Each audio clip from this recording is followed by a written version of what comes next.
No nosso vídeo de hoje, agora estou com um fone de ouvido que eu ganhei de presente de uma jornalista.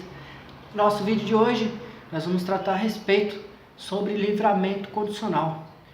Tratar alguns conceitos sobre o livramento condicional e que hipóteses podem ser aplicadas, né, ao caso concreto.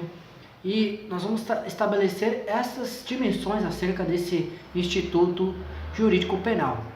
O livramento condicional é uma realidade em que se pode ser vista, vislumbrada no aspecto criminal, no qual, numa execução de pena privativa de liberdade superior a 2 anos, desde que o condenado ele preencha tais requisitos previstos em lei e que cumprida determinadas condições legais e previstas e praticadas ao juiz da execução penal, consiga, neste ponto, antecipar a sua saída, obtendo provisoriamente sua liberdade, antes mesmo de cumprir integralmente a sua pena.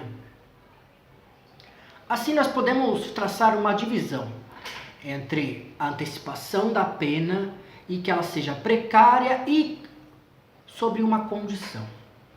Então, o Código Penal estabelece a sua base introdutória e um dos requisitos previstos ali no Código sobre o livramento condicional.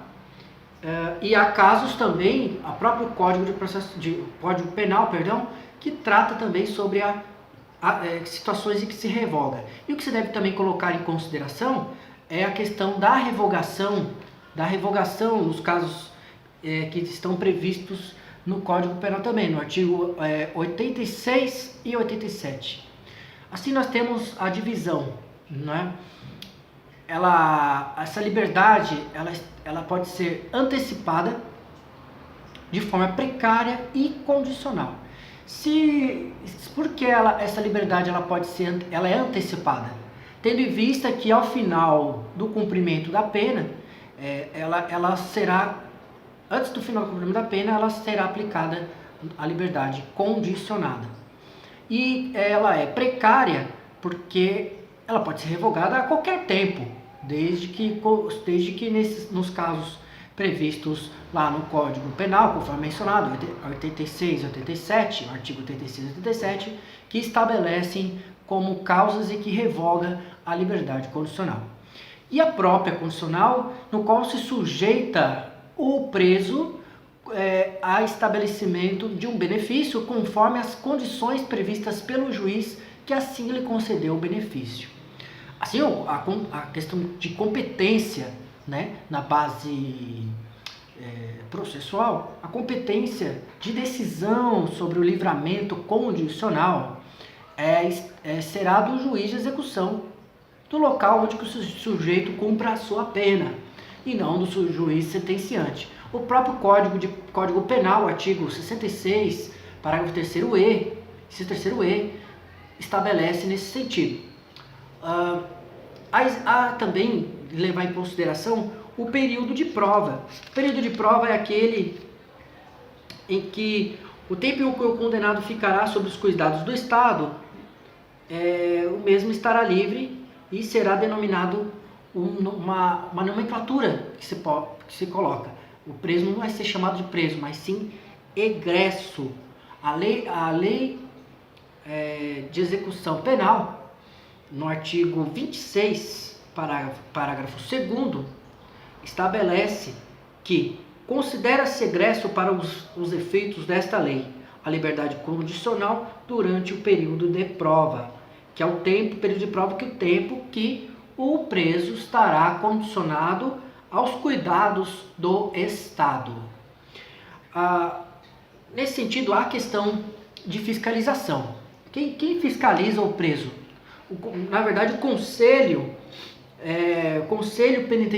Penitenciário irá fiscalizar o egresso de forma cautelarmente, no tocante à questão comportamental. E, nesse sentido, não existe livramento condicional para quem cumpre a restritiva de direitos e pena de multa. Não há aplicação de livramento condicional apenas a questões de restrição de direitos e a questão de multa. Não se aplica apenas pena privativa de liberdade. A própria legislação lá estabelece. E se preenchidos os requisitos legais, haverá a concessão da LC, que é o livramento condicional. E há requisitos. Adentrando também, lógico que poderíamos até fazer outros vídeos sobre tais requisitos, sobre o livramento condicional. Mas prefiro já falar por aqui para ficar mais fácil do entendimento. Há requisitos objetivos e requisitos subjetivos, né? Os requisitos objetivos, eles estão relacionados à aplicação da decisão condenatória e à reparação do seu dano. Quanto aos requisitos subjetivos, eles dizem respeito à situação do condenado, à condição do condenado, como a disciplina, a perspectiva de uma futura não incidência, né? Então, quanto aos critérios objetivos, obviamente, leva-se em consideração a natureza da pena imposta. O artigo 83 do Código Penal, ele estabelece que somente fazem jus a esses condenados a penas privativas de liberdade ou reclusão, detenção e prisão simples, no caso de ações de contravenções penais. E não importa o regime de cumprimento de pena, pode ser no regime fechado, no aberto ou até mesmo o regime aberto. Quanto à quantidade da pena imposta, esse critério objetivo também ela tem que levar em consideração. A primeira, conforme dito, é a natureza da pena imposta, a quantidade da pena e também o cumprimento do tempo mínimo da sua pena devidamente imposta. E aí, nesse terceiro requisito, a gente vai estar ali relacionado ao próprio Código Penal. Ele estabelece uma espécie de uma tabela, lógico que é uma tabela mental. Para quem hoje vai fazer concurso público, tem que decorar essa tabela, infelizmente, mas é o método de você conseguir um resultado positivo no concurso público.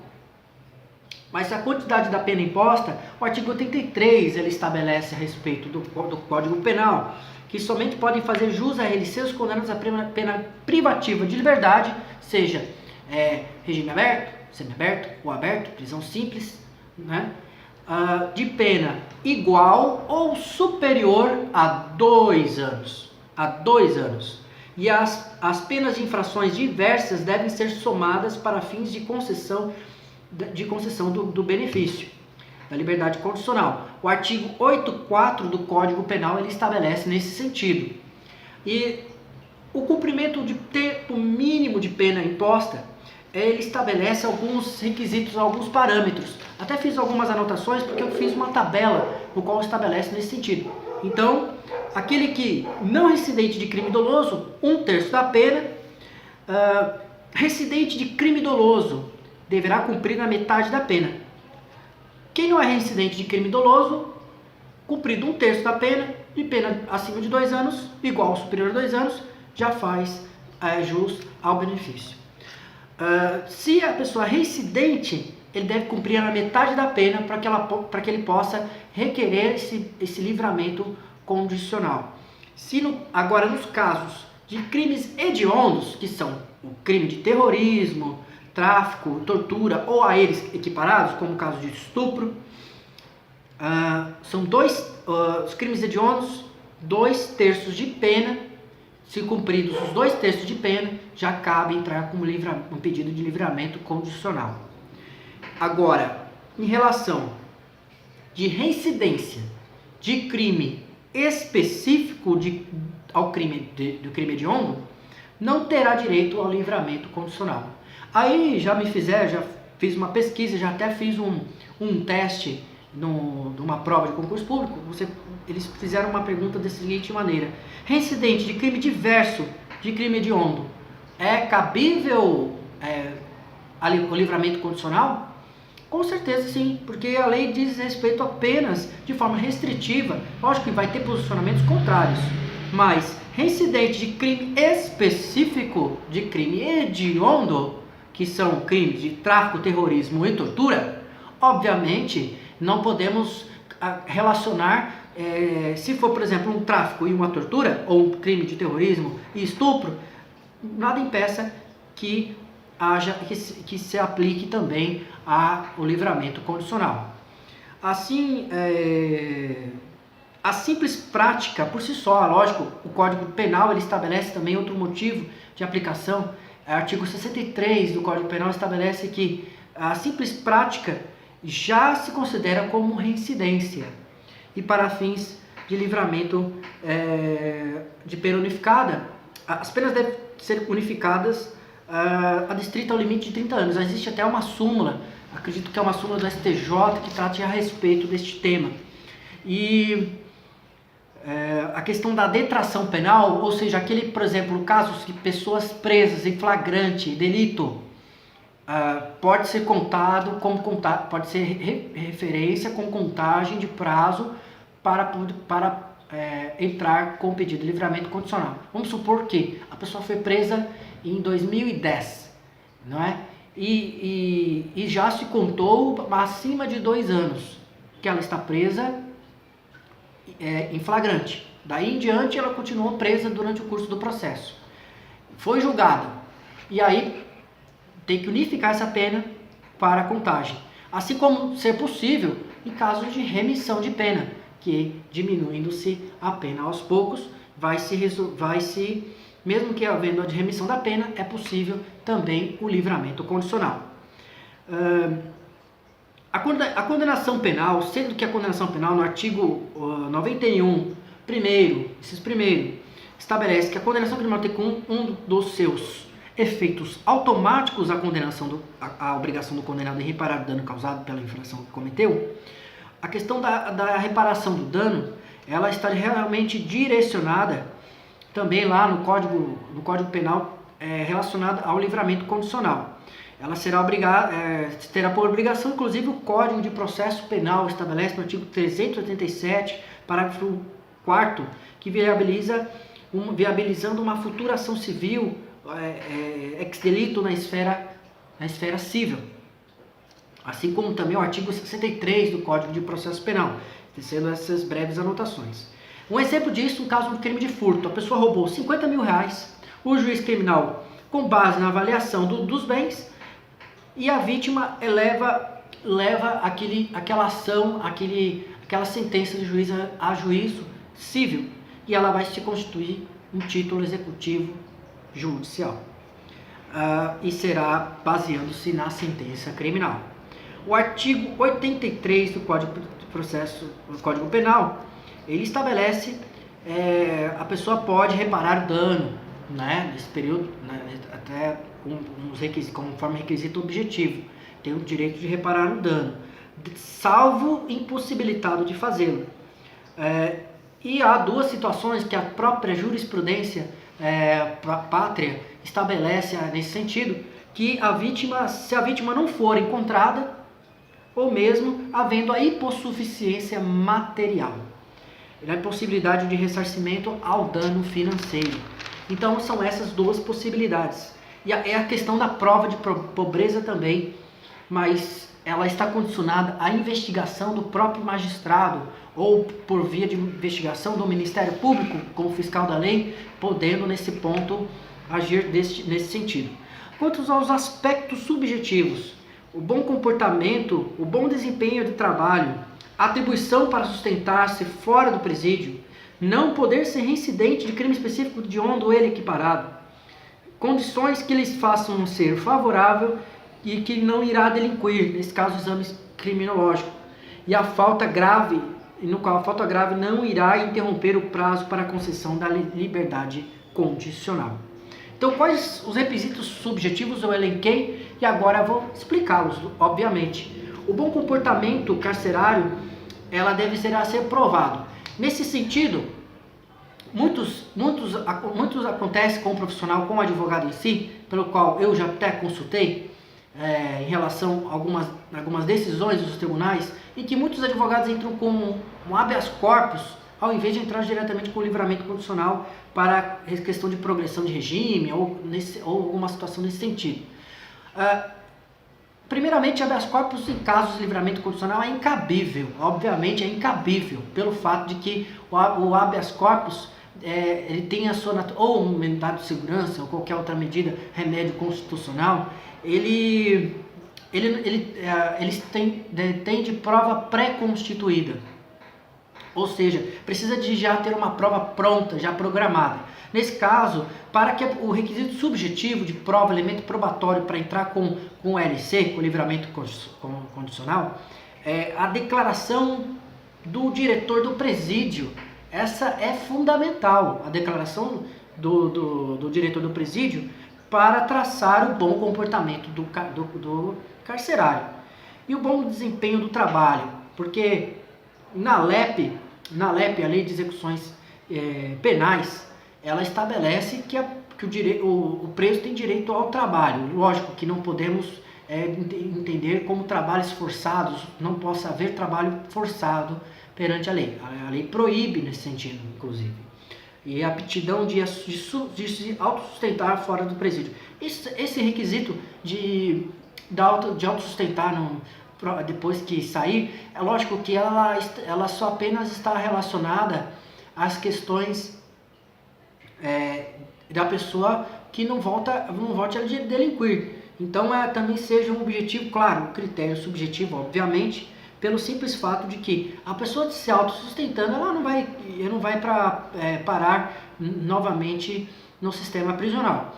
Mas é algo que é difícil de se comprovar de fato, porque às vezes a pessoa já sai sem emprego. Salvo situações que a pessoa consiga um emprego muito facilmente, ela consiga fazer uma declaração e já coloca no processo, no livramento condicional, para que o juiz consiga, obviamente, analisar bem o caso concreto e entendendo de tal forma que isso possa lhes favorecer. Agora, outro critério subjetivo, no qual tecei algumas anotações, que não pode ser reincidente de crime específico, de crime hediondo ou é ele equiparado. Obviamente, nós já falamos anteriormente sobre esse ponto. E condições favoráveis que não irá delinquir. O exame criminológico é fundamental também, assim como a declaração do diretor do presídio. E essas são as condições subjetivas. São poucas, mas são essas. Eu vou encerrar esse vídeo aqui. Eu acredito que eu já estou com um número já elevado de tempo do qual eu mencionei sobre o tema, porque é um tema interessante, é um tema recorrente, tanto para concurso público, quanto que vai prestar exame de ordem, ou aquele que está passando por um caso desse, em que algum familiar está passando porque precisa realmente estar com um livramento condicional. Talvez seja essa a finalidade. O objetivo nosso todo ele aqui neste vídeo, obviamente cada vídeo a gente vai tentar melhorar ou tentar aprimorar no caso, é trazer informação. Meu objetivo aqui no meu canal do YouTube é trazer informação a você que clicou no vídeo, assim como eu falo no início das minhas conversas, né? Você que se inscreveu no canal. Eu acho que todo aquele que necessita de uma informação, isso é fundamental. E essa informação hoje eu estou fazendo de graça. Isso é importante, até que um dia a gente faça que seja remunerado por isso pelo YouTube. Mas fora isso, eu estou fazendo de graça. Então, eu agradeço a você que clicou no vídeo, que você comentou, que você curtiu, compartilhou. Então, isso vai nos motivar ainda mais a fazer novos vídeos e cada vez mais nos aprimorando na questão de acesso à comunicação, ao comportamento, né? Então a gente sempre testa sempre comentários que façam trazer mais valor a você em busca de uma informação, em busca de um conhecimento. Claro que estou sempre fazendo vídeos na seara criminal, posso fazer outros temas, então por isso que eu deixo um canal aberto para você. Em determinada dúvida, sugestão, crítica ou qualquer algo nesse sentido, eu estarei sempre à disposição de você. Um forte abraço e até mais.